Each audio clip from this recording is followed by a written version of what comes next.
"Clear your desk before 5, she said that morning, as if my 4 years of keeping this company alive were just trash. Nobody dared look at me. They knew the one getting fired was the only reason the lights were still on. Then the new investor walked in, ignored the executives, and looked straight at me. In that cold silence, everyone realized too late that their perfect script was already dead. My name is Alina Price. If you want to understand how a perfect corporate betrayal is built, you have to look at the room before the knife goes in. It was a bleak Tuesday morning in Columbus, Ohio. The sky outside the glass windows was the color of wet concrete, heavy, unforgiving.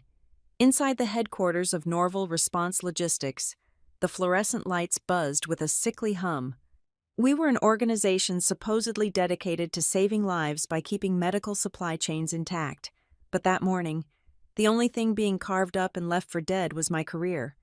We were gathered in the main conference room for a mandatory internal meeting. The air was suffocating. It carried that specific, sour sweat that only precedes a capital due diligence week. New investors were arriving soon. Millions of dollars were hanging on the line.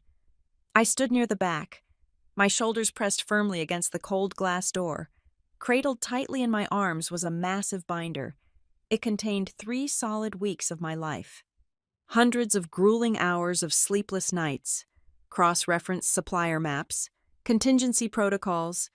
It was the absolute lifeblood of Norval, formatted perfectly for the incoming executive suits. I was physically exhausted, but I was proud, foolishly. I still thought we were all playing for the same team. Serena Vale, our chief operating officer, took the absolute center of the room. Serena wore impeccably sharp suits and an even sharper, practiced smile. She possessed this specific tone of voice, a chillingly sweet, highly modulated cadence. It was the exact pitch needed to dress up a brutal act as a brilliant strategic pivot. Before we dive into the operational metrics for the upcoming audit, Serena began, her voice echoing sharply off the glass, I want to share a brief update on our internal structure. She did not look at me, not even a passing glance. Instead, she fixed her gaze on a blank spot just above the heads of the anxious crowd. As we actively streamline our departments to prepare for this next phase of growth, we have made the decision to part ways with Alina Price. Today will officially be her last day here at Norval. The words left her mouth and flash froze the entire room. Just like that. 4 years of loyalty, endless overtime, desperate problem-solving. All of it erased in 2 sterile sentences. There were exactly 27 people crammed into that conference room. I knew every single one of them. I knew whose children were sick. I knew who desperately needed advances on their paychecks. I knew who I had covered for when a late-night transport had gone disastrously wrong. Yet, in that defining second, not a single person dared to speak up. I stood frozen. My knuckles turned white around my binder. I watched as 27 pairs of eyes found absolutely anything else to stare at. They stared at the cheap gray carpet. They stared deeply into the dark depths of their paper coffee cups. They tapped mindlessly on their cell phones. It was a perfectly synchronized act of cowardice. The silence was deafening. It was a loud, overwhelming refusal to acknowledge the public slaughter happening right in front of them. Slowly, I shifted my gaze to Mason Weller, our chief executive officer. He leaned casually against the polished edge of the mahogany table. His expensive jacket was unbuttoned, his arms crossed over his chest. Mason was supposed to be the fearless captain of this chaotic ship.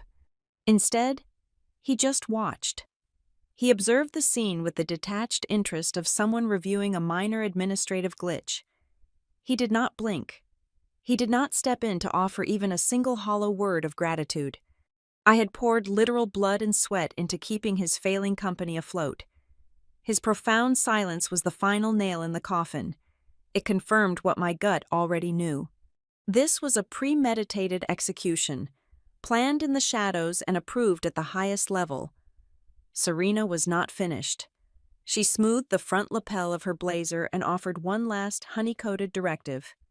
Alina, we will need your desk completely cleared out by 5 o'clock this evening. We are bringing in a new integration lead early next week. We need the workspace prepped and ready for his arrival. Human resources will handle the logistics of your departure. An integration lead. That was just a shiny new title for someone who would inevitably sit in my worn-out chair. Someone who would use my systems and happily take full credit for my architecture. The heavy binder resting in my arms suddenly felt exactly like a marble tombstone. I did not cry or raise my voice. I refused to give Serena Vale the satisfaction of a public breakdown. I refused to give Serena Vale the twisted satisfaction of witnessing a public breakdown. I simply gave a single, rigid nod.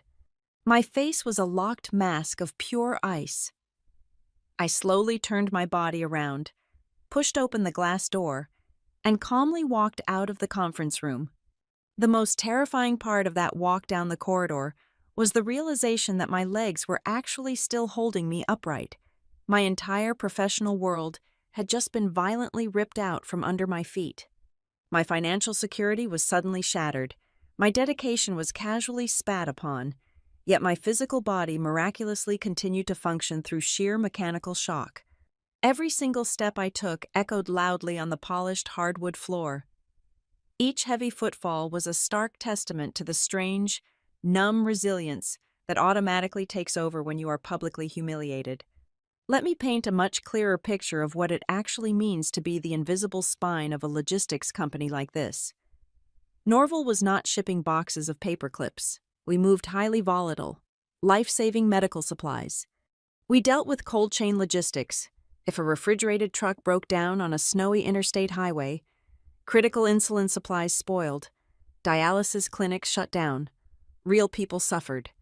For 4 brutal years, I was the sole person who answered the frantic phone calls at 2 a.m. when the automated dispatch failed. I built the emergency bridges between tough truckers and desperate hospital administrators. I did not just clock in for a standard job. I held a massive, high-stakes puzzle together with my bare hands. Sitting down heavily at my cramped desk, I stared at the dark computer monitor. The green light on my desk phone immediately began to flash rapidly.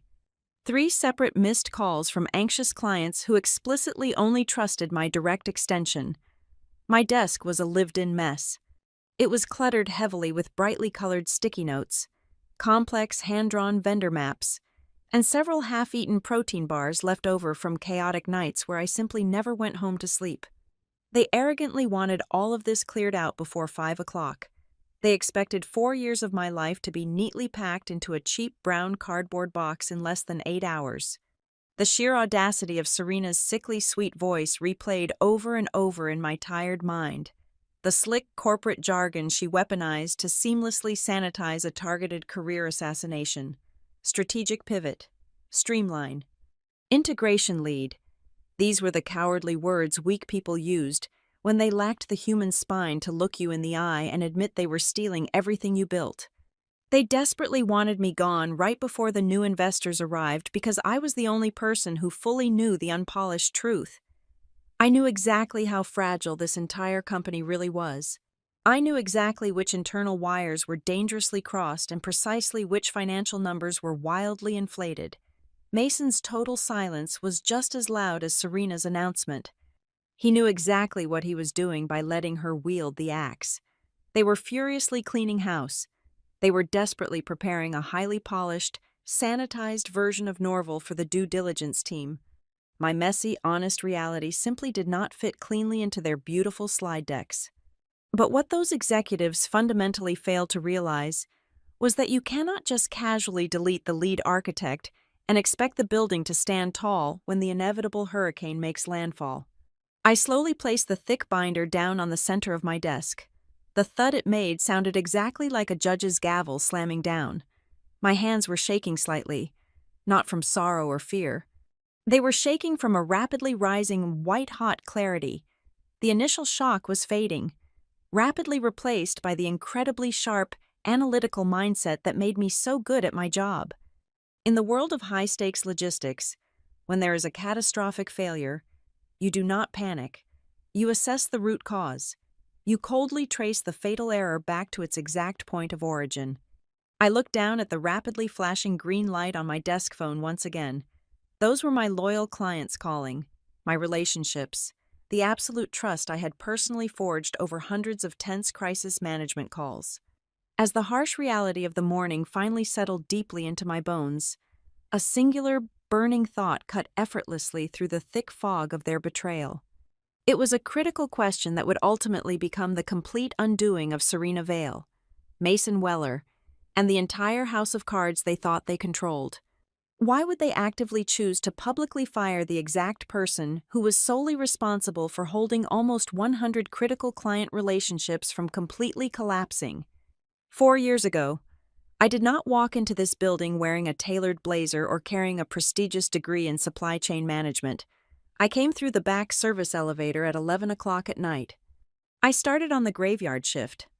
My exact title was Night Operations Coordinator, which was a polite corporate way of saying I was the human punching bag for every cold chain medical transport that broke down between midnight and 6 in the morning.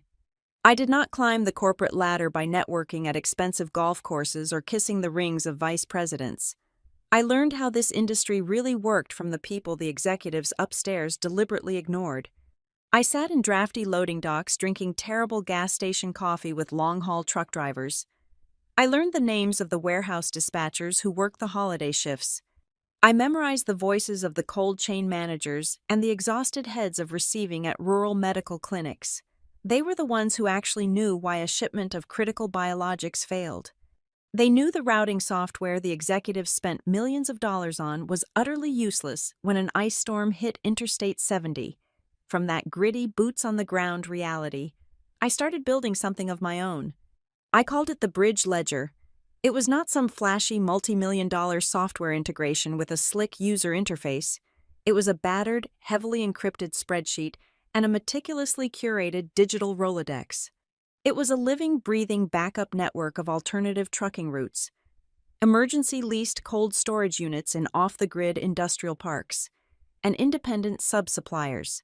Most importantly, the Bridge Ledger was a collection of personal cell phone numbers belonging to real, reliable human beings who would actually answer my call and save a dying shipment at 2 in the morning. The executives upstairs love to talk about automated contingency plans, but automation does not drive a forklift through a flooded warehouse. People do. I remember the catastrophic blizzard of 2022. The main highways were entirely shut down. Hearthline Senior Network, one of our biggest regional clients, had 3 facilities running dangerously low on respiratory medications. The automated system simply flagged the shipments as delayed due to weather and queued an automated apology email. I bypassed the system. I used the Bridge Ledger to contact an independent driver named Ramona, who had a specialized rig with heavy chains. I routed her through county backroads using the mental map a dispatcher in Toledo had taught me a year prior.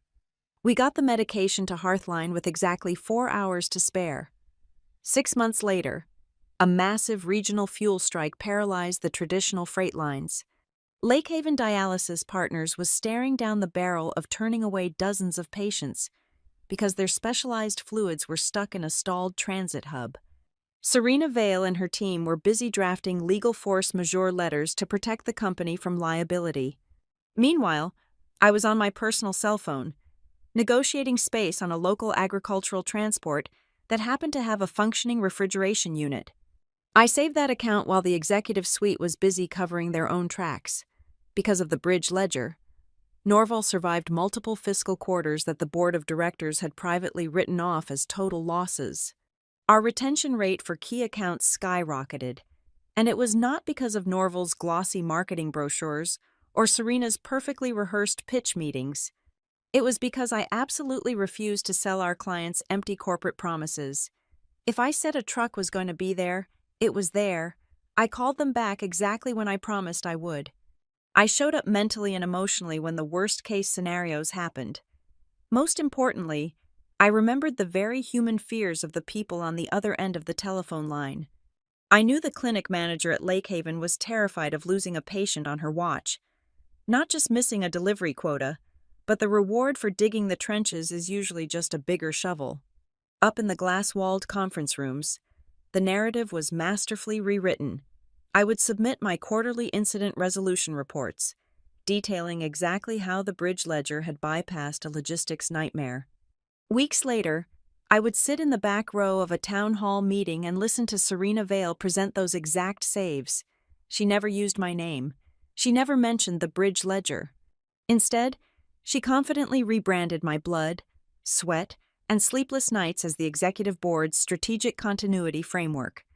When the slides went up on the projector, my name only ever appeared in the tiny font of the implementation column.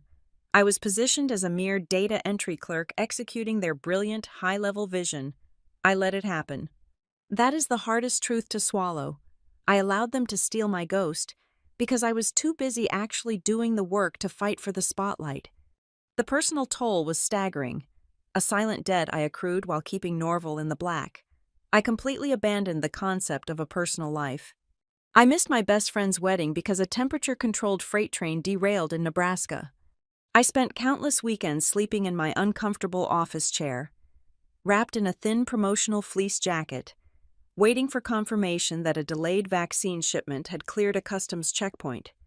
The heaviest price was paid at home, when my mother underwent a grueling 6-month recovery from a severe spinal surgery. I could not afford to take a leave of absence. Norval needed me. So, I sat by her hospital bed, holding her fragile hand with my left hand, while my right hand furiously typed out rerouting protocols on my laptop. I coordinated emergency plasma deliveries for strangers while watching my own mother wince in pain. I never dropped a single client call. I never let a single shipment spoil. I gave Norval the absolute best parts of my youth, my energy, and my family time. I did all of this because I blindly believed in a very American, very dangerous myth. I genuinely believe that if you keep your head down, work harder than everyone else in the room, and become undeniably indispensable, the results will naturally protect you. I thought merit was an invisible shield. I thought the sheer, undeniable weight of the money I saved them and the clients I retained would be my ultimate armor. I believed the work would speak for itself. The public execution in that conference room shattered that childish illusion into a million jagged pieces. As I sat at my desk, looking at the blinking lights of my loyal clients, trying to reach a woman who no longer technically existed in the corporate directory, the cold, hard reality washed over me. Results do not speak for themselves. In the ruthless machinery of modern corporate America, merit is entirely subjective. The raw numbers, the saved shipments, the late nights, they are just silent raw materials. The only thing that actually matters is who gets to stand on the stage and weave those materials into a compelling story. The person holding the microphone is the only one who gets to write the history. Looking back from the cold, harsh reality of my desk, the autopsy of my own corporate execution was terrifyingly simple to perform. The definitive signs of professional betrayal are rarely loud. They do not announce themselves with screaming arguments or dramatic boardroom showdowns. They are quiet, methodical, and deeply administrative. They happen in shared network folders, in casually worded emails, and behind soundproof glass walls. Exactly 3 weeks before my public slaughter, Serena Vale summoned me into her massive corner office. The room always smelled of expensive bergamot and aggressive ambition. She sat comfortably behind a sprawling glass desk, offering me a rare, highly calculated, predatory smile. It was the kind of smile a hunter gives a very useful tracking dog right before the final hunt. The new investment fund is incredibly focused on our operational disruption resistance capability, Serena had said, steepling her perfectly manicured fingers. They want to see the absolute worst-case scenarios and how we survive them. I need you to pull together everything you have. The crisis management playbooks, your localized sub-supplier maps, the risk classification models, the simulation scripts, and every single one of your toughest, most complex case studies. I swallowed the glittering bait whole. I was physically exhausted, but I was blindingly ambitious. I genuinely thought that if this massive financial acquisition was successful, it would finally be my long-awaited career breakthrough. I thought the quiet, invisible architect was finally being invited to sit permanently at the high executive table. For the next 21 days, I worked almost entirely without sleep. I meticulously translated 4 years of gritty, street-level survival into pristine, easily digestible corporate analytics. I compiled massive data sets proving exactly how we bypassed regional power grid failures. I documented the specific communication protocols I used to secure emergency freight space when the major carriers completely shut down. I was handing over the heavy iron keys to the entire operational kingdom, foolishly believing I would be crowned its primary guardian. Then, the subtle extraction quietly shifted gears.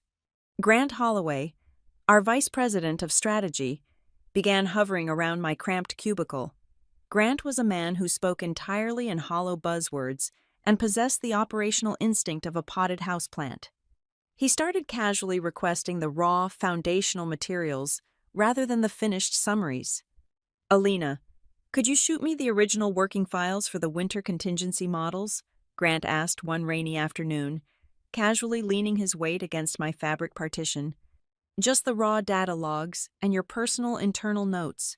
We need to completely standardize the visual formatting for the final presentation deck going to the Capital Group." I sent him the native files. The raw, unprotected spreadsheets, the unpolished, deeply personal draft documents. I handed over the raw architecture of my work without a second thought. Slowly, the systematic erasure of my identity began. I started noticing fragments of my highly specific language appearing verbatim in the master slide decks Serena was proudly circulating to the senior executive team. Phrases I had desperately coined at 2 a.m. while desperately rerouting refrigerated trucks were suddenly being touted as her visionary leadership pillars. The logic models were mine. The contingency matrices were mine. But my name had completely vanished from the authorship metadata. I was rapidly becoming a disposable ghost in my own machine. Around the exact same time, a new, unfamiliar name began floating ominously through the sterile corporate hallways. Nolan Cade. He was officially being brought on as an integration lead, but the hushed, nervous whispers by the break room water cooler painted a much different, darker picture. Nolan was an external hire, a remarkably close associate of Serena from a previous logistics firm. He was the man Serena actually wanted sitting comfortably in my chair when the millions of dollars in new investment capital finally cleared the bank accounts. But as I sat completely frozen at my desk on the morning of my supposed termination, the sharp, analytical part of my brain caught a massive, glaring administrative inconsistency. It was a terrifying realization that made the blood in my veins run completely ice cold. I began to view the entire situation not as a grieving employee, but as a forensic investigator examining a carefully staged crime scene. I had just been publicly fired in front of the entire department, yet my inbox was completely empty of any official, legally binding communication from the Human Resources Department. There was absolutely no calendar invite for a mandatory exit interview. There was no formal severance package document waiting for my electronic signature. There was no notification of my final paycheck being expedited or processed. I slowly reached into my blazer pocket and pulled out my plastic corporate access badge. I stood up, walked deliberately over to the highly secure server room door located at the end of the hall, and swiped the magnetic strip against the black digital reader. The small light blinked a solid, cheerful green. The heavy reinforced door clicked open instantly. I walked straight back to my desk and refreshed my dual computer monitors. My secure, high-level administrative login was still fully active. I navigated deeply into the central compliance portal, bypassing 3 separate firewalls. My name was still legally and permanently listed as the primary, authorized holder of the critical operational certificates directly related to the bridge ledger. They had not disconnected me. They had not formally processed my termination. On paper, legally speaking, I was still the one driving the truck. Suddenly, Tessa Rowe, my closest colleague and the senior accounts manager, slid silently into the empty guest chair right next to my desk. Her face was chalky pale, and she kept her eyes glued tightly to her own digital tablet, so no one walking past would notice her talking to the dead woman. "They are not just looking at the beautiful presentation slides, Alina," Tessa whispered, her voice trembling slightly with genuine fear. The new investors. I just saw the highly classified, updated agenda on the secure executive drive. They demanded a live operational simulation. They want to see the system react organically to a real-time crisis before they sign the final check. The final, devastating puzzle piece clicked violently and perfectly into place. The sheer, breathtaking audacity of their master plan hit me so hard I physically gasped for air. The cold sweat of absolute clarity broke out on my forehead. They did not fire me because I was useless. They did not fire me because they were simply downsizing. They fired me precisely after they had successfully extracted every single piece of critical operational knowledge they possibly could. But more importantly, they could not actually replace me before the massive capital audit. Serena Vale was not just planning to take credit for my hard work. She was planning to confidently execute a live high-stakes simulation using my exact playbooks, my personal sub-supplier maps, and my deeply complex emergency protocols, while standing proudly on a stage pretending the entire architecture was her own brilliant, visionary creation. She desperately needed me physically out of the building today, not because I was officially fired, but because she simply could not risk the sharp, analytical investors looking past her shiny, heavily rehearsed presentation and seeing the real architect standing quietly behind the curtain. She intended to step into my role and pass my work off as her own to secure the funding. But the most terrifying part was the legal trap sitting right in front of me on my monitors. Because my formal termination had not been processed, because my active system credentials were still live, and because my signature was still on those critical compliance certificates, I was completely exposed. If anything went disastrously wrong during that live simulation, if a simulated load failed or a fake patient was lost, the system logs would point entirely to me. Serena would not just take the millions in credit if it worked. She would legally let me take the absolute blame if it completely collapsed. I was not just being fired. I was being perfectly framed. To the untrained eye, Norval Response Logistics looked like a sleek corporate machine preparing for a massive public offering. If you walked through the front lobby, you saw polished marble floors, glowing digital metrics boasting about 99% on-time delivery rates, and walls decorated with expensively framed mission statements. It looked like a company flush with cash and drowning in endless market opportunity. But if you actually knew how to read a balance sheet, you knew the building was structurally compromised. The oxygen was rapidly running out. Inside the executive suites, the air was thick with the distinct, metallic scent of financial panic. Our operating margins were bone-thin, hovering precariously around 3% on a good quarter. The company was heavily chained to a massive, highly restrictive term loan taken out 2 years prior. The aggressive covenants of that loan dictated that if our cash reserves dipped below a specific threshold for 30 consecutive days, the bank could essentially seize the operational assets. The executives were not seeking new capital to fuel global expansion. They were begging for a massive financial tourniquet to stop the corporate bleeding before we flatlined. That is exactly why Briarcrest Capital was flying in from New York. Briarcrest was not a firm of optimistic angel investors who threw money at vague potential and inspiring slide decks. They were apex predators in the private equity ecosystem. They specialized in distressed assets. They bought companies that were hours away from catastrophic failure, gutted the dead weight, and restructured the profitable bones. They were coming to Columbus to decide if Norval was actually worth saving, or if it was more profitable to simply let us drown and buy our client list at a bankruptcy auction. The man leading the due diligence team was Elias Thorne. His reputation preceded him through terrifying whispers among the executive assistants. Elias was notorious in the logistics sector for publicly humiliating chief executive officers who tried to sell him marketing fluff instead of hard operational reality. He fundamentally hated beautifully designed presentations that completely fell apart the second a real-world variable was introduced. He did not care about our branded corporate synergy. He only cared about whether the trucks actually moved when the sky fell down. Briarcrest had one highly specific reason for focusing their predatory gaze on Norval.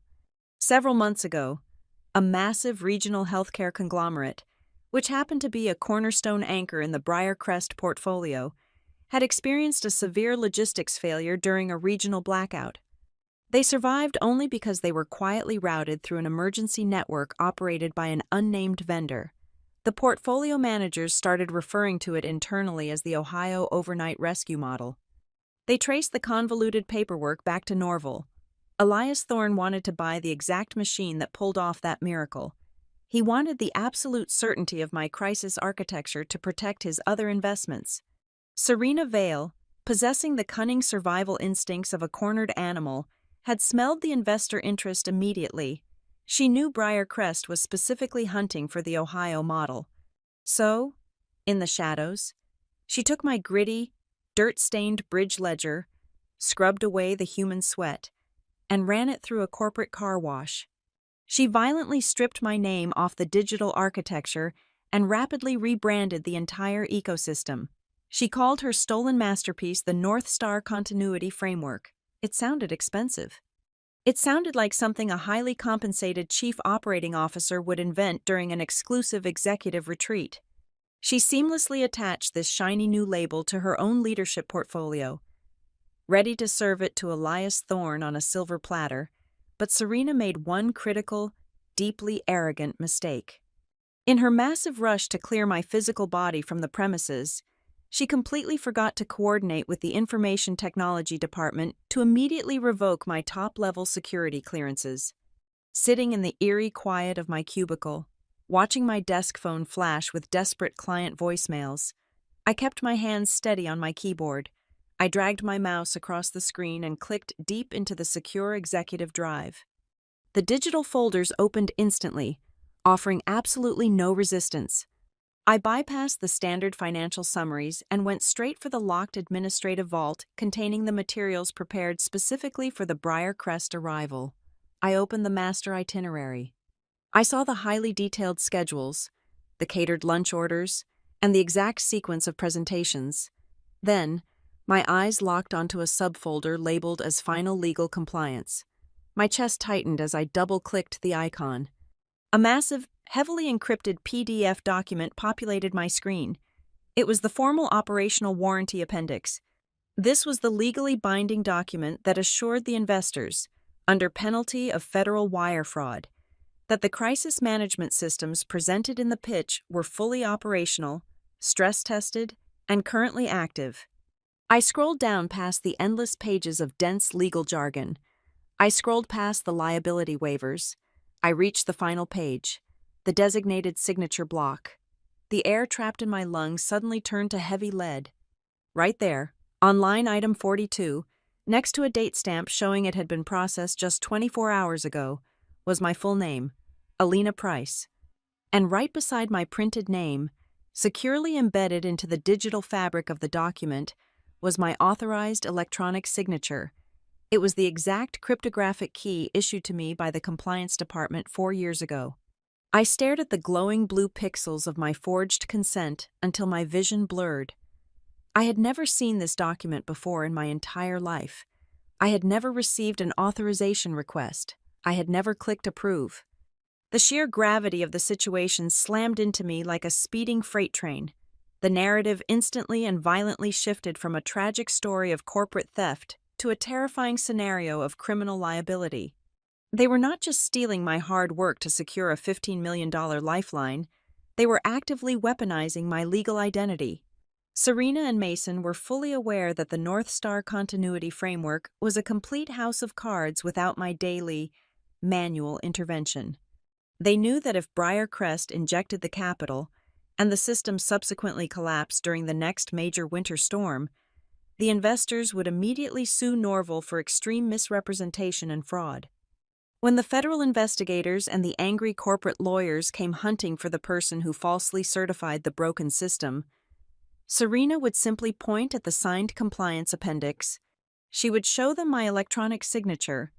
She would confidently testify that the rogue, disgruntled former employee, Alina Price, had legally guaranteed the framework before she was rightfully terminated for poor performance. If I quietly packed my cardboard box, turned in my plastic badge, and walked out the front doors into the bleak Ohio afternoon, I would not just be walking away empty-handed. I would be walking directly into a massive legal slaughterhouse. Serena would take all the financial glory of saving the company, and I would be left carrying the devastating, life-ruining liability when her stolen machine inevitably burned to the ground. My hands finally stopped shaking. A profound, terrifying calm washed entirely over my mind. The time for silent, enduring loyalty was completely dead. The time for gathering weapons had officially begun. I did not storm into Serena Vale's pristine corner office to scream, throw things, or demand the justice I was owed. I did not shed a single tear as I packed my cheap cardboard box. Anger without a structured strategy is just a temper tantrum, and in the ruthless ecosystem of corporate logistics, emotions have absolutely no currency. The only thing that holds weight, the only thing that can actually stop an executive firing squad, is irrefutable proof attached to a hard, digital timestamp. Instead of fighting a loud, losing battle on their chosen turf, I spent the next 72 hours quietly building an ironclad prosecution. My first meeting was with Ramona Pike. Ramona owned a fiercely independent network of heavy-duty refrigerated trucks, the kind driven by men and women who do not care about corporate synergy. We met early the next morning at a highly unremarkable diner positioned just off the interstate. Over 2 cups of bitter black coffee, I explained exactly what had happened. Ramona did not offer pity. She offered ammunition. She slid her heavy smartphone across the sticky laminate table. Displayed on her screen was a text message sent directly from Serena's executive assistant just 3 days prior. Norval had recently asked Ramona for a vendor testimonial to include in the investor packet. Ramona had written a glowing paragraph specifically detailing how my midnight interventions had saved 3 major accounts. The text message from the executive suite read, "Ramona, we love the statement, but we need you to revise it and completely remove Alina's name. We want to position this as an overarching company-wide operational success. Please resubmit by 5 o'clock. I took a high-resolution photograph of the screen, ensuring the date, the time, and the sender's contact information were perfectly visible. It was the first solid brick in my fortress. Later that same afternoon, I drove out to a sprawling industrial park to visit Deke Halverson. Deke managed the massive auxiliary cold storage facility that I had utilized as a critical emergency overflow during the last 3 winter crises. Deke was a pragmatic man who despised corporate politics, but he looked deeply uncomfortable when I walked into his drafty warehouse office. After I promised him that his own contracts would not be jeopardized, he confessed something that made my blood run entirely cold. A week ago, Serena had personally called Deke. She asked him to sign a newly drafted emergency overflow agreement, which was entirely normal. However, she specifically instructed him to backdate his signature by exactly 8 months. She needed the paperwork to reflect that the executive board had secured this secondary storage initiative long before my own system. The bridge ledger had officially utilized it. They were actively falsifying operational history to make my organic, ground-level solutions look like top-down executive strategy. I walked out of Deke's office holding a photocopy of the heavily contested, backdated contract, featuring Serena's unmistakable handwriting on the attached sticky note, instructing him on exactly which fake date to use. My next target was the client side. I sat in my car in the empty warehouse parking lot and dialed Janelle Mercer, the senior operations manager for one of the largest regional clinic chains in the Midwest. Janelle's company accounted for nearly 15% of Norval's total quarterly revenue. When I told her I was officially no longer with the company, there was a stunned, heavy silence on the line. "Alina, we literally just signed a 2-year contract renewal last month," Janelle said, her voice laced with genuine anger. "And I told your vice president of strategy to his face exactly why we were staying. I told Grant Holloway that we renewed our contract exclusively because you are the only person who actually picks up the phone when everything is burning down. They promised me you would be the dedicated lead on our account." I quietly asked Janelle if she would be willing to put that exact sentiment in an email, addressed directly to me. She agreed without a single second of hesitation. With the external testimony secured, I turned my absolute focus to the internal digital footprint. Serena and Grant believed they had stripped my identity from the North Star continuity framework, but executive leadership rarely understands the deep, underlying architecture of the digital systems they claim to master. Through a secure back-channel virtual private network that Tessa Rowe had bravely left unmonitored for me, I logged into the company's cloud-based sharing system. I did not just download the polished presentation slides. I extracted the complete, unadulterated version histories of every single core document. The digital metadata told a story that Serena could never, ever talk her way out of. The underlying background files, the complex mathematical logic boards, and the intricate simulation scripts all unmistakably originated from my personal user directory. The creation dates stretched back years, long before Serena had even joined the company. I gathered every single time-stamped edit, proving exactly when Grant Holloway had copied my native files into his own folders to begin the erasure process. The most damning piece of internal evidence came directly from Tessa. Late that evening, she sent a heavily encrypted message to my personal phone. Attached was a highly confidential screenshot of a private, two-person chat log between Serena and Grant. They were discussing the final preparations for the Briarcrest investor presentation. Grant's message read, "I have pulled all the raw contingency data. We need to thoroughly sanitize authorship across all the primary logic boards before Elias Thorne brings his technical analysts into the data room. Make sure her digital fingerprints are completely wiped by Tuesday morning." Sanitize authorship. It was a sterile, utterly chilling phrase. It was the exact corporate terminology for premeditated professional theft. But the most dangerous discovery I made that night was buried deep within the parameters of the upcoming live operational simulation. I reviewed the precise metrics they planned to use to impress Elias Thorne. My heart hammered aggressively against my ribs when I realized what they had chosen. They had blindly selected the absolute hardest, most brutal crisis scenario available in the system. It was a terrifying triple-threat convergence. A simultaneous catastrophic freeze of the core cold chain, a massive interstate gridlock, and an unprecedented sudden spike in medical demand from the regional dialysis centers. It was the exact same, devastating scenario I had barely managed to navigate manually last winter. It was a scenario that required deep, intuitive human intervention, not just automated software responses. If Serena attempted to run that simulation using only my stolen slides and without my actual, real-time working knowledge, the entire system would inevitably collapse under the artificial pressure. And then came the ultimate irony, a beautiful, poetic flaw in their hasty assassination plan. As I sat in the dim light of my living room, my cell phone suddenly vibrated sharply against the coffee table. A bright red notification illuminated the screen.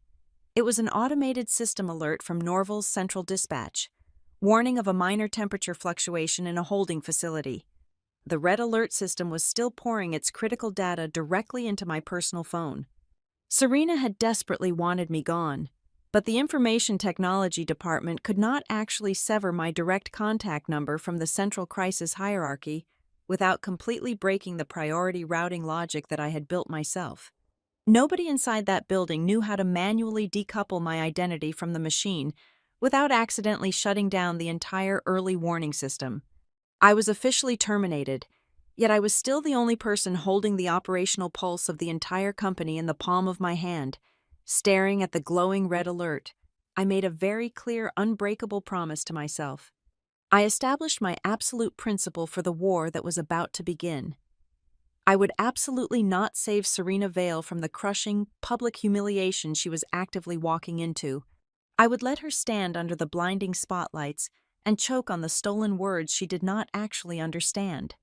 However, if that live simulation somehow bled over into reality, if there was even a fractional risk that a real patient waiting for medication or a real truck driver navigating a dangerous highway was put in genuine jeopardy because of her supreme arrogance, I would immediately intervene. That specific decision anchored me firmly to the moral high ground. I was not a bitter, disgruntled employee trying to burn down the building just to watch the executives choke on the smoke. I was the actual architect, protecting the foundational integrity of the house I had built. I would not intentionally destroy Norval Response Logistics, but I absolutely refuse to let thieves use my quiet, enduring dedication as a convenient stepping stone for their own unearned wealth ever again. The evidence was gathered. The traps were fully set. All I had to do now was wait for the new investors to ask the right questions. The automatic glass doors of Norval Response Logistics parted with a soft hiss at exactly 8:45 in the morning. I stepped through the threshold, wearing a sharply tailored dark blue suit. It was the kind of heavy, structured armor you wear when you are walking directly onto a battlefield, rather than a standard corporate strategy retreat. My plastic access badge, the exact piece of plastic they arrogantly assumed I would never dare to use again, felt solid and heavy in my right hand. I pressed it firmly against the main security scanner. The small digital light blinked a solid, undeniable green. The heavy security turnstile clicked open. I was officially inside the fortress. The main executive boardroom was perfectly prepped for a high-stakes financial execution. The central air conditioning was set aggressively low, making the massive room feel exactly like a meat locker. I bypassed the reserved, leather-bound seating at the front of the long mahogany table. Instead, I walked quietly down the side aisle and took a simple fabric chair in the very back row, deliberately positioning myself in the cool shadows near the heavy oak doors. Serena Vale was standing near the front of the room, obsessively straightening a tall stack of glossy presentation folders. She looked up to scan the room, her eyes locked directly onto mine. For exactly 3 seconds, the polished, untouchable facade of the chief operating officer completely shattered. All the warm color instantly drained from her perfectly contoured face, leaving behind a sickly, chalky white mask. Her jaw visibly tightened until the muscles ticked. She took a sudden half-step toward the back row, her eyes screaming a silent, violent threat, but she was entirely trapped by her own schedule. She absolutely could not cause a loud, messy public scene, because right at that exact moment, the heavy oak doors swung wide open. Elias Thorne walked into the room. He did not wear a necktie. He possessed the quiet, terrifying gravity of a man who routinely decided the ultimate fate of thousands of corporate jobs before he even finished his morning coffee. Flanking his left side was Mira Donnelly, his lead financial analyst. Mira was a sharp-featured woman whose calculating eyes were already scanning the layout of the room like a hawk looking for injured prey. On his right side walked Curtis Bale. Curtis represented the massive, unforgiving operational insurance conglomerate that was underwriting this entire multi-million-dollar acquisition.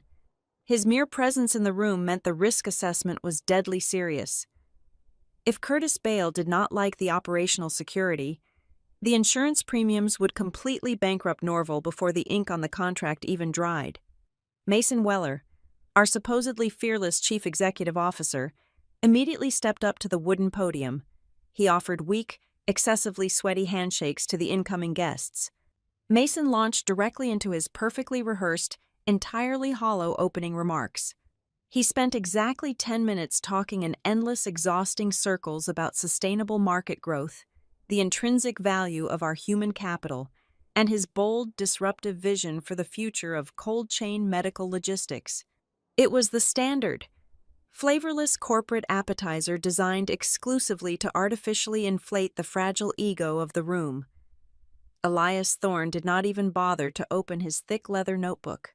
He just stared blankly at Mason's expensive tie until the CEO awkwardly yielded the floor.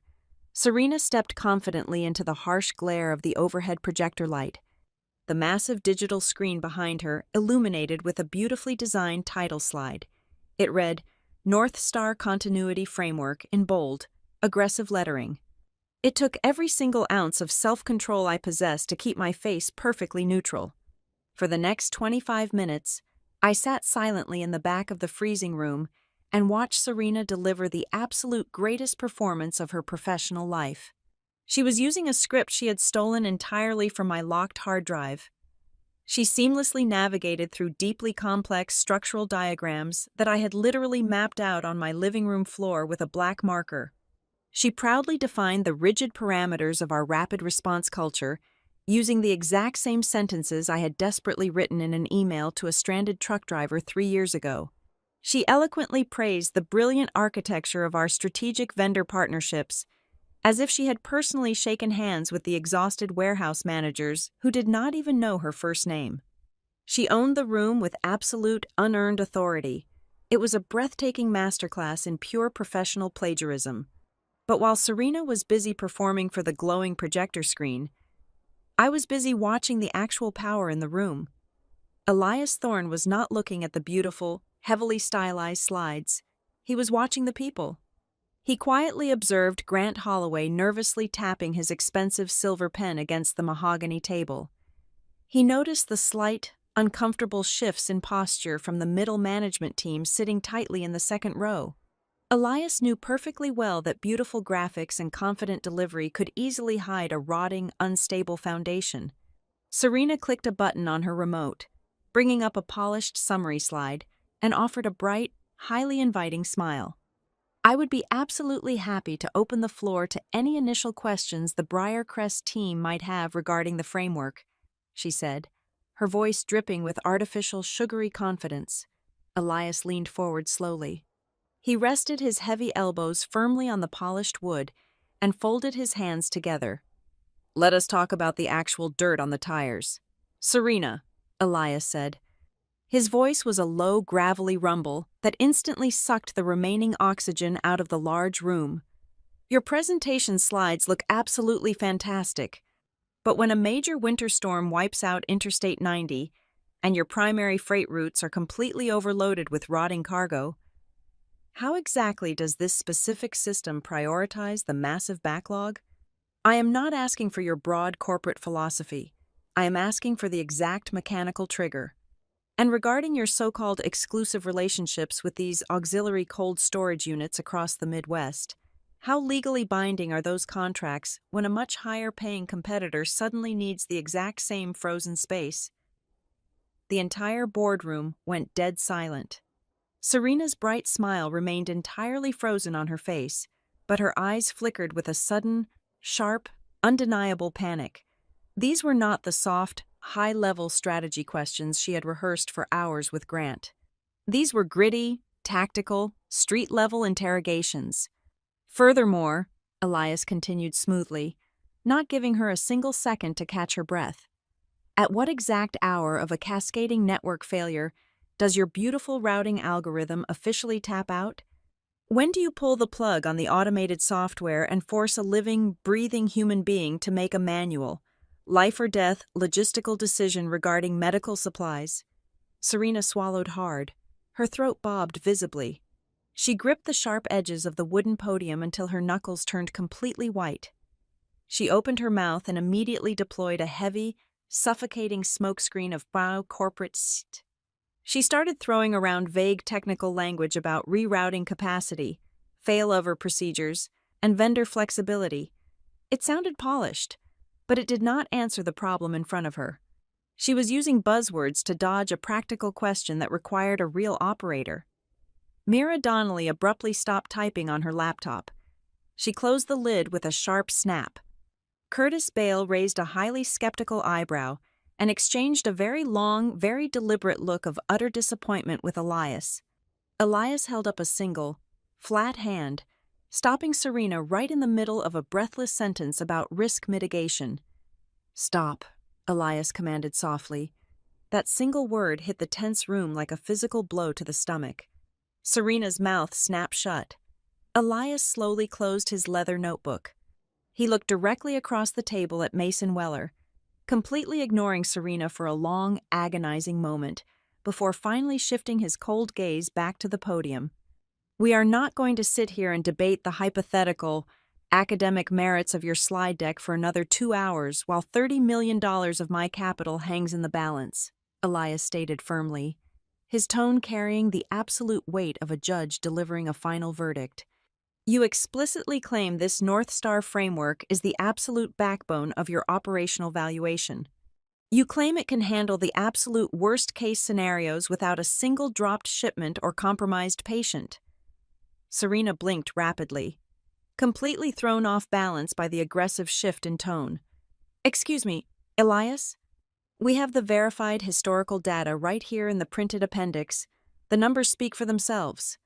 I do not want historical data, Elias replied, his voice cutting through the heavy, refrigerated air like a razor blade. I want a live demonstration. Right now. I want your operational team to boot up the direct simulation you mentioned in your executive summary. I want to see this incredible machine run a high-stress scenario in real time. I want to watch the live dashboards react, and I want to watch you manage it before we discuss another single dollar of our capital investment.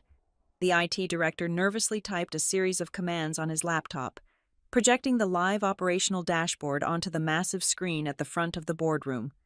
The room plunged into a tense silence, broken only by the steady hum of the climate control vents. This was no longer a theoretical exercise. The simulation software loaded the exact parameters of a catastrophic triple-threat scenario. First, a complete refrigeration failure at our primary transit hub. Second, a severe winter whiteout forcing the immediate closure of 2 major federal interstate highways. Finally, an unprecedented, simultaneous spike in critical demand from regional dialysis centers. It was a digital nightmare specifically designed to break weak systems and expose lazy executives. Serena stepped up to the control terminal. Her posture was rigid, but her eyes darted frantically across the cascading alerts. The screen demanded immediate rerouting for 36 temperature-sensitive loads. The software automatically generated 5 potential solutions. Serena scanned the options and immediately, confidently clicked on the absolute cheapest, fastest-looking route displayed on the monitor.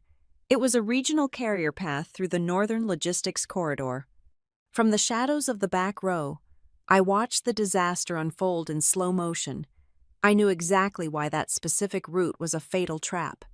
That northern carrier had a rigid, ironclad exclusivity clause explicitly written into their union contract. During severe weather events, they legally prioritized their own Tier 1 corporate clients before touching any secondary outsourced freight. By blindly selecting that route to save a few dollars on a spreadsheet, Serena had just driven 36 shipments of life-saving medication straight into a bureaucratic brick wall. Those simulated trucks would sit idle in a freezing holding lot for a minimum of 6 hours before anyone even looked at the manifests. Almost instantly, the massive digital dashboard reacted to her catastrophic error. The soft yellow warning indicators suddenly flashed into angry, aggressive clusters of solid red. The simulated timeline for patient delivery extended well past the safety threshold. The room grew incredibly tight. Several middle managers sitting in the second row began exchanging nervous, terrified glances. They recognized the route parameters. They knew she was aggressively steering the entire operation directly off a cliff. Grant Holloway desperately tried to throw his chief operating officer a lifeline. He leaned heavily over the polished mahogany table and pointed a shaky finger at the screen. "It appears we are just experiencing a minor data latency issue with the visual feed," Grant announced to the room, his voice cracking slightly under the immense pressure.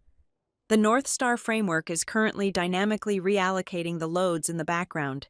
The visual dashboard simply has not caught up to the algorithm yet."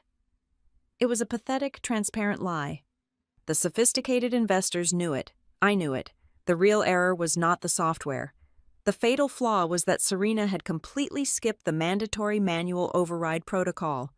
She trusted the shiny interface instead of picking up a telephone and calling the warehouse floor to negotiate a physical, human bypass. As Serena frantically clicked her mouse, desperately trying to undo her command, the simulation was suddenly and violently interrupted. A harsh, piercing electronic siren sliced through the freezing air of the boardroom. It was not coming from the massive speakers at the front of the room. It was not part of the carefully designed investor test. The sound was raw, urgent, and undeniably real. It was emanating directly from my right blazer pocket. My personal cell phone was aggressively vibrating against my hip, blaring the exact, distinct emergency ringtone reserved exclusively for a critical Tier 1 cold chain failure. The giant screen at the front of the room flickered, and a real-world alert forcefully overlaid the simulation dashboard. It was a live distress signal. A highly sensitive shipment of specialized fluids, destined for a critical care dialysis clinic, had just experienced a catastrophic compressor failure in transit somewhere just outside of Dayton. The internal temperature of the trailer was rising rapidly toward the danger zone. The entire boardroom completely froze. The suffocating silence that followed the piercing alarm was heavier than lead. Every single head in the room slowly turned away from the glowing screen and looked directly toward the dark back corner where I sat. They all understood the terrifying gravity of what was happening. Despite Serena proudly parading her stolen framework, despite the formal termination announcements from earlier that morning, the actual, living nervous system of Norval Logistics was still desperately seeking the only person who actually knew how to keep it alive.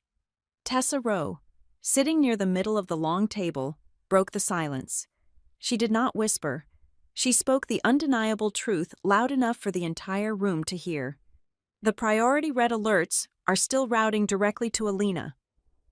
Elias Thorne stopped taking notes. He slowly rotated his large leather chair and turned his entire body to face me, his cold, calculating eyes locked onto mine. He did not blink. He simply stared, watching my reaction, waiting to see exactly what the invisible architect would do when the building actually caught fire. Up at the front of the room, Serena frantically tapped the wooden podium, her voice shrill and desperate. "Please ignore that interruption. Gentlemen, it is just a legacy glitch in the notification system. The central dispatch team is handling the Dayton route right now. If we return our attention to the main simulation parameters, you will see how North Star categorizes the load balance." I did not let her finish the hollow sentence. I did not gloat or bring up the firing. Lives were on the line, and that mattered more than my anger. I pulled my phone from my pocket, silenced the blaring alarm, and looked directly past Elias Thorne toward the IT director manning the live terminal. "Give me the exact shipment code and the current sub-route designation," I ordered. My voice was completely flat, devoid of any emotion, carrying only the hard, cutting edge of pure operational authority. The IT director swallowed hard, glanced nervously at Mason Weller for permission he did not receive, and then rapidly read the tracking numbers off his screen. I did not need to consult a thick binder. I did not need to run an algorithmic calculation. I knew the Dayton logistics corridor intimately. I knew exactly who was driving the auxiliary routes today. I raised my phone to my ear and tapped a single speed dial number. The entire room watched in absolute paralyzed fascination. "Ramona, it is Alina," I said, my words clipping out in a rapid, precise cadence. "I need an immediate intercept. You have a rig deadheading northbound on Interstate 75, currently 15 miles outside of Dayton. Cross-reference code Delta 902. The primary trailer lost its compressor. I need your driver to pull alongside at the rest stop at exit 44 and execute a manual cross-dock transfer immediately. Tell him I am authorizing double the emergency premium rate. Get those pallets into a cold environment within 14 minutes." I hung up the phone. I did not sit back down. I stared intensely at the massive screen at the front of the room. For exactly 120 seconds, the only sound in the boardroom was the collective, shallow breathing of 30 terrified corporate executives. Elias Thorne remained completely still, his eyes darting analytically between my stoic face and the glowing dashboard. Then, the live alert on the main screen blinked. The angry, flashing red warning icon stabilized. It slowly transitioned into a calm, steady yellow. The automated text updated, confirming the critical cargo had been successfully transferred to a stable, temperature-controlled environment. The delivery was officially back on schedule. The crisis was completely neutralized. Right there, in front of the most ruthless private equity investors in the country, the absolute truth materialized in real time. The brilliant, sophisticated North Star continuity framework they were preparing to buy was not a piece of software. It was not a slide deck. It was not Serena Vale. The machine was my memory. The safety net was my personal reputation. The system was the living, breathing network of human trust I had painstakingly built over 4 exhausting years. And as Elias Thorne watched the red light fade away, the absolute reality finally dawned on him. I was the only person in the room holding the keys to the kingdom. Elias Thorne did not applaud. He did not smile. He simply raised his right hand, extending a single index finger toward the information technology director. "Freeze the simulation," Elias commanded. The massive screen at the front of the room locked into place. The fake disaster was paused, but the real crisis had just been utterly dismantled. Elias slowly turned his heavy leather chair back toward the front of the room.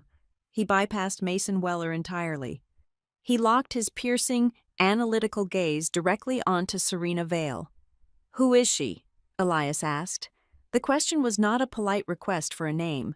It was a cold demand for an explanation. Serena gripped the edges of the wooden podium so tightly, her knuckles looked like polished marble. A thin bead of sweat broke through her expensive cosmetic foundation. "She is Alina Price," Serena stammered, her previously commanding voice now reduced to a thin, reedy whisper. "She is a former logistics coordinator. Her employment was officially terminated this morning due to internal restructuring." The phrase "former coordinator" hung in the freezing air of the boardroom. It sounded incredibly pathetic. It was a flimsy, paper-thin shield against the massive reality the entire room had just witnessed. Elias leaned back, steepling his fingers under his chin. His voice remained perfectly level, which made it infinitely more terrifying. "Let me make sure I fully comprehend this situation," Elias said slowly. "You are telling me that a terminated lower-level coordinator just manually bypassed your entire executive protocol and resolved a Tier 1 thermal failure in under 3 minutes, using nothing but a cell phone and a memorized route map. Meanwhile, your senior leadership team managed to crash a highly controlled, hypothetical software test into a catastrophic bottleneck within exactly 60 seconds. Is that the specific narrative you are presenting to my firm?" Serena opened her mouth, but absolutely no sound came out. The polished corporate vocabulary had completely failed her. I did not wait for her to desperately search for a new lie. I stood up from my chair in the back row. I picked up the heavy binder resting at my feet. The rhythmic click of my low heels against the hardwood floor was the only sound in the cavernous room as I walked deliberately toward the front. "The North Star continuity framework is a beautifully formatted lie," I stated, my voice projecting clearly to every corner of the long table. "It does not exist. It cannot dynamically reallocate loads, and it certainly does not possess algorithmic elasticity. What you are looking at on that screen is a stolen, deeply misunderstood copy of a manual system I built over the last 4 years. I called it the Bridge Ledger." I reached the massive mahogany table. I dropped the thick binder directly in front of Elias Thorne. The heavy thud echoed sharply off the glass walls. "The Bridge Ledger is not a piece of magical software," I continued, making direct eye contact with the lead investor. "It is a complex ecosystem of living, breathing human relationships. It is the truck drivers, the independent cold storage managers, and the regional dispatchers who trust my voice when the automated systems completely fail. You cannot buy their loyalty with a slick presentation slide, and you certainly cannot manage them if you do not even know their actual names." I opened the binder. I did not deal in emotional accusations. I dealt exclusively in hard, undeniable data. "Exhibit A," I said, sliding a perfectly printed document across the polished wood. "The digital version history of the primary logic board Serena presented to you 20 minutes ago. You will see that the native files were created in my personal user directory exactly 3 years and 2 months ago. You will also see the timestamp from exactly 48 hours ago, when Grant Holloway dragged those native files into a sanitized executive folder." Mira Donnelly, the lead financial analyst for Briarcrest, did not wait for permission. Her fingers flew across her laptop keyboard, directly accessing the secure investor data room they had been granted access to earlier that morning. "Mr. Thorne," Mira interrupted, her sharp voice cutting through the tension, "I am looking at the raw metadata properties for the core framework documents right now. Every single foundational file in this repository lists the original author as A. Price. The executive summaries were modified yesterday, but the underlying architectural mathematics are exclusively hers. Grant Holloway visibly slumped in his chair, his face buried deeply in his hands. He knew the digital trail was absolutely fatal. I slid the next set of papers across the table. Exhibit B, I announced calmly. Signed confirmation letters from independent suppliers. Here is a text message from Ramona Pike, the fleet owner who just saved your Dayton shipment.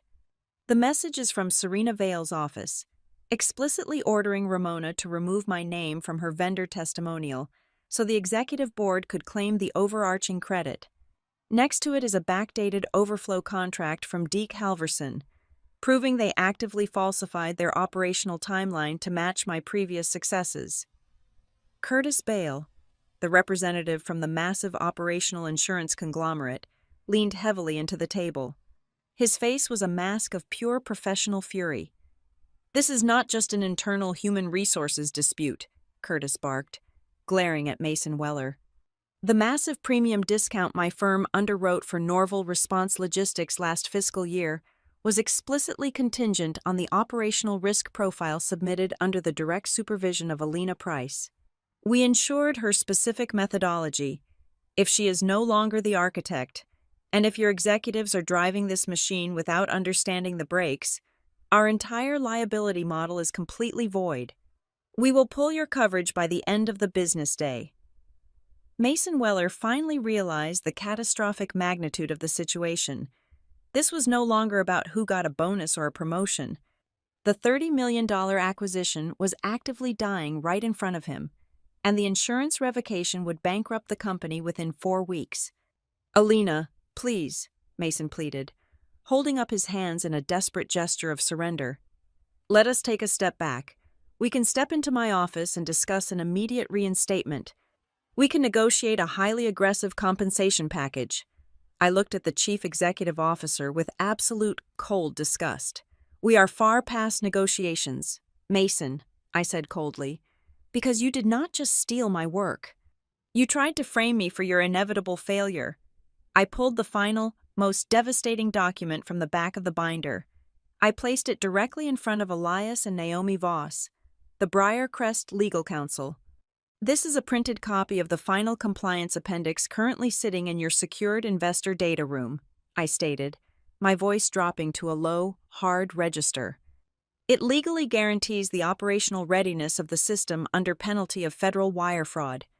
If you look at line item 42, you will see my printed name and my authorized cryptographic electronic signature." Naomi Voss leaned forward, her eyes narrowing as she inspected the document.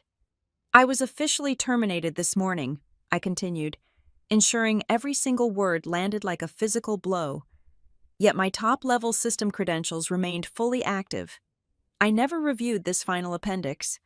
I never gave my consent. I never applied that electronic signature. Your chief operating officer forged my digital authorization to provide a legal shield for a multi-million-dollar financial transaction. The boardroom went completely, terrifyingly silent. The heavy gravity of corporate fraud had just landed squarely on the mahogany table. Elias Thorne did not yell. He simply picked up the speakerphone sitting in the center of the table and hit the dial button for the conference bridge. He wanted third-party verification. He dialed Janelle Mercer, the senior operations manager for the largest regional clinic chain in their portfolio. The phone rang twice before Janelle answered. Her voice echoed loudly through the room. "This is Janelle Mercer," the voice confirmed. "Ms. Mercer, this is Elias Thorne with Briarcrest Capital," Elias said smoothly. "I am sitting here with the Norval executive team. Can you confirm the status of your account management regarding Alina Price?" There was a heavy sigh on the other end of the line. "I already made this abundantly clear to Grant Holloway," Janelle said, her tone sharp with irritation. "We exclusively renewed our 2-year contract because of Alina, but frankly, Mr.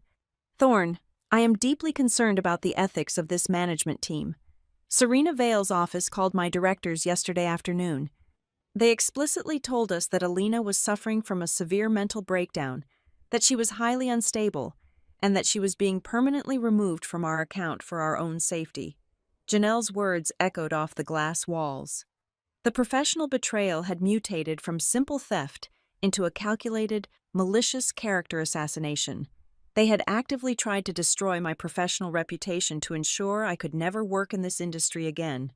Elias pressed the mute button on the console. He looked at Serena. She was trembling, completely broken, stripped of every single lie she had meticulously built. The documents had spoken, and the truth was absolutely deafening. Mason Weller desperately tried to put the shattered pieces of his company back together. His face was flushed with a deep, unhealthy crimson. He stood up from his leather chair, forcefully buttoning his expensive suit jacket in a pathetic attempt to regain some semblance of executive authority. "Gentlemen, I sincerely apologize for this highly unorthodox disruption," Mason announced, raising his voice to speak over the heavy tension in the room. "This is clearly a complicated internal human resources matter that has unfortunately spilled over into our executive summit. Let us take a brief 30-minute recess. We will clear the room, resolve this internal miscommunication, and recalibrate our presentation." Elias Thorne did not move a single muscle. He remained seated, his hands folded neatly on the mahogany table. "Sit down. Mason," Elias commanded. The tone was not a request. It was an absolute directive from a man who held the financial lifeblood of the company in his hands. "We are not taking a recess. And we are certainly not sweeping severe corporate fraud under the convenient rug of an internal human resources dispute." Mason froze, his mouth slightly open, before slowly sinking back into his chair. Naomi Voss, the sharp legal counsel representing Briarcrest Capital, leaned forward. She adjusted her wire-rimmed glasses and looked directly at Serena Vale with the cold, detached gaze of an executioner. "Let me be incredibly precise about the legal landscape you are currently standing on," Naomi said, her voice dropping the temperature of the room another 10 degrees. "Appropriating authorship from a subordinate is a severe ethical failing, but actively deploying an unapproved cryptographic electronic signature on a binding compliance appendix is entirely different. Deliberately misrepresenting your operational capacity to secure $30 million from an investment fund, while simultaneously lying to your operational insurance provider, is textbook financial fraud. You have fundamentally altered the entire investment thesis under false pretenses. The sheer weight of the impending legal consequences finally broke the weakest link in the executive chain. Grant Holloway could no longer handle the terrifying, unblinking stares of the Briarcrest due diligence team. The vice president of strategy physically backed his chair away from Serena, shaking his head frantically. "I told her it was far too risky," Grant blurted out, his voice shrill and entirely devoid of loyalty. "I explicitly told Serena we could not just erase the original author files. But she looked right at me and said that once the capital is secured in our accounts, absolutely no one is going to care who wrote the initial draft documents." Serena snapped her head toward Grant, her eyes wide with feral, desperate betrayal. She opened her mouth to scream at him, but before she could formulate a single defense, the final nail was driven firmly into her coffin. Tessa Rowe stood up from her seat in the middle of the long table. Tessa, who had spent years quietly surviving under Serena's tyrannical management, did not whisper this time. She walked directly up to Elias Thorne and handed him a printed transcript of an internal digital chat. "They never actually expected the live simulation to succeed," Tessa stated clearly, her voice echoing perfectly off the glass walls. "That is a direct internal communication from 8 o'clock this morning. Serena and Grant explicitly agreed that if the system crashed during your test, they would officially blame the massive operational bottleneck on Alina's deeply flawed legacy mistakes. They staged her public firing this morning so they would have a highly convenient scapegoat when their stolen framework inevitably failed." Elias read the printed transcript in absolute silence. His expression remained completely unreadable. Then, he tossed the paper onto the center of the table. He delivered a brutal truth that completely shattered Mason Weller's entire overarching business philosophy. "The most pathetic part of this entire charade," Elias began, his gravelly voice carrying absolute authority, is that you fundamentally misunderstood our interest. You assumed my firm wanted to buy your entire logistics company. We do not care about your bloated executive salaries. We do not care about your failing standard freight division. Briarcrest only ever saw true financial value in the isolated, continuous operations block. We came here specifically for the resilient architecture that this woman built. Elias turned his chair entirely away from the executive team. He looked directly at me. The room held its collective breath. The power dynamic had violently shifted, and every single person in the room knew it. "Ms. Price," Elias said, addressing me with a level of profound professional respect he had denied the chief executive officer. "What is your actual operating profit margin on the bridge ledger network? I do not want the blended corporate nonsense Mason was peddling earlier. I want the margins for your specific division." I did not smile. I did not gloat. I did not let a single ounce of emotional revenge bleed into my voice. I answered him with the cold, hard mathematics of pure operational survival. 22.4%, I replied instantly. The executive suite intentionally blends my high-yield margins with their standard freight losses to make the overall quarterly reports look acceptable to the board. My specific cost to maintain the secondary backup network is roughly $150,000 per quarter, primarily tied up in retainer fees for independent cold storage yards. However, that specific expenditure reduces our Tier 1 medical client churn rate to exactly 0%. Every single hospital network I personally manage has aggressively renewed their long-term contract for the last 3 consecutive years. Mira Donnelly began typing frantically on her laptop, her eyes darting between my face and her complex financial models. Elias nodded slowly, clearly impressed by the razor-sharp precision of the data. "And what about scaling?" Elias pressed further, testing the absolute limits of my strategic vision. "If I inject $10 million specifically into your continuity architecture tomorrow morning, can you realistically replicate this localized Ohio model across the entire Midwest region?" "Yes," I answered firmly, holding his gaze without a single moment of hesitation. "But you do not scale this model by purchasing more expensive software licenses or hiring bloated strategy vice presidents. You scale it by aggressively acquiring distressed, independent cold storage facilities in secondary markets like Indianapolis, Detroit, and Milwaukee. You integrate those hard assets into the proprietary dispatch ledger. You intentionally bypass the major unionized freight routes during severe weather events, and you offer guaranteed, penalty-backed delivery windows directly to the major pharmaceutical manufacturers. The actual market pain point is not a lack of refrigerated trucks. It is a severe lack of flexible, localized routing authority during state-level emergencies. The sheer, undeniable weight of actual street-level competence silenced the executive end of the table completely.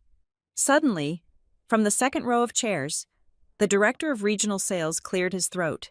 He had been silent the entire morning, but the shifting tide of absolute power gave him courage. "She is absolutely right," the sales director said, his voice shaking slightly at first, but rapidly gaining strength. "I have personally held on to 3 major pharmaceutical accounts this fiscal year, solely because I promised their administrators that Alina would be their direct escalation contact. They do not care about our branded corporate synergy. They only care that Alina actually answers her phone." Another manager, a senior woman who handled the brutal northern transit routes, nodded firmly and spoke up. "When the regional power grid went down in January, Serena told my department to draft generic legal apology letters to our clients," the manager stated clearly. "Alina bypassed the chain of command. She told us to rent commercial cargo vans and pack them manually with dry ice from local suppliers. Alina kept the accounts alive while the executive team was busy consulting their lawyers. The strategic reversal was completely absolute. It was a flawless, devastating checkmate. Serena Vale had meticulously orchestrated a brutal, highly public firing that morning to completely diminish my existence. She wanted to strip away my power and erase my legacy. But by violently forcing me out of the shadows and attempting to wear my professional skin in front of the sharpest predators in the financial industry, she had achieved the exact opposite result. She had inadvertently provided a live, undeniable, multi-million-dollar demonstration that she fundamentally did not understand the very machine she was desperately trying to hijack. The public execution meant to make me incredibly small had ultimately become the undeniable proof of my absolute value. The massive, freezing boardroom was no longer Mason Weller's domain. It belonged entirely to the raw numbers, the hard truth, and the invisible woman who had just methodically dismantled a massive corporate theft without ever raising her voice. The atmosphere in the massive boardroom had shifted from a highly controlled corporate theater to a completely exposed crime scene. The heavy, suffocating silence that settled over the long mahogany table was absolute. Every single layer of executive deception had been violently stripped away, leaving nothing but the raw, undeniable truth exposed under the harsh fluorescent lights. Mason Weller sat entirely frozen, his face a portrait of complete administrative defeat. Grant Holloway was staring blankly at the polished wood, desperately wishing the floor would open up and swallow him whole. Elias Thorne did not look at Serena Vale. He did not spare a single passing glance at the chief executive officer. He slowly reached into his expensive leather briefcase, pulled out a crisp, heavy linen folder, and placed it deliberately in the exact center of the table. He turned his entire body away from the executive leadership and locked his sharp, predatory eyes entirely on me. "They said you were fired, Ms. Price. Are you willing to run the only division here I'm prepared to invest in?" Elias asked, his voice cutting cleanly through the absolute stillness of the room. He pushed the heavy folder across the table until it rested directly in front of me. "That is a preliminary draft term sheet," Elias stated with absolute authority. "Briarcrest Capital will not inject a single dollar into the bloated, sinking ship that Mason Weller is currently steering. We are only authorizing the immediate release of funds under one highly specific, non-negotiable structural condition. The entire continuous operations division, including your bridge ledger network and all affiliated emergency routing contracts, will be aggressively carved out of Norval. It will be officially spun off into a brand new, fully independent corporate subsidiary. We will name it Bridge North Continuity." I looked down at the pristine legal document. My name was already printed boldly at the top of the executive structure chart. "You will not be a logistics coordinator," Elias continued, his tone echoing with the weight of absolute power. "You will be installed as the president of Bridge North. You will receive a substantial, legally binding equity stake in the new subsidiary. You will possess unilateral authority to select your own operational team, and you will retain absolute control over the system architecture you built. You will no longer answer to Serena Vale. You will no longer report to Mason Weller. You will report directly to the Briarcrest Executive Board in New York." Elias leaned forward, resting his heavy elbows on the table, directing his next words like precise sniper fire toward the pale executive sitting across from him. "The capital injection is also strictly contingent upon a series of immediate, highly punitive corporate actions," Elias commanded. "First, Briarcrest will deploy an independent forensic accounting firm to conduct a comprehensive audit of every single operational record generated over the last 4 years. Second, Serena Vale and Grant Holloway are to be permanently and immediately stripped of all operational control and system access. Third, every single independent sub-supplier on your network must be paid their overdue invoices in full by the end of the business day tomorrow. Finally, your legal department will draft a formal, written cessation of any and all defamatory statements regarding Alina Price's professional competency." The room was entirely paralyzed. The sheer magnitude of the hostile takeover was breathtaking. They had invited a shark into their fragile glass tank, and the shark had immediately decided to buy the only valuable fish and shatter the glass. I looked at the term sheet. It was the ultimate vindication. It was everything I had bled for over the last 4 years, suddenly handed to me on a silver platter. But I did not immediately reach for the expensive pen resting next to the folder. True power is not just aggressively taking what you are offered. True power is calmly dictating the final terms of the surrender. I looked directly back at Elias Thorne. my expression perfectly neutral. "Your capital structure is highly efficient, Mr. Thorne," I replied evenly. "But my operational network relies heavily on the people at the bottom, not just the executives at the top. If I am going to run Bridge North continuity, I require 3 additional, non-negotiable clauses to be permanently appended to this term sheet right now." Elias raised a single intrigued eyebrow. "State your terms." "First," I began, my voice clear and unwavering, "any corporate restructuring inevitably leads to warehouse-level casualties.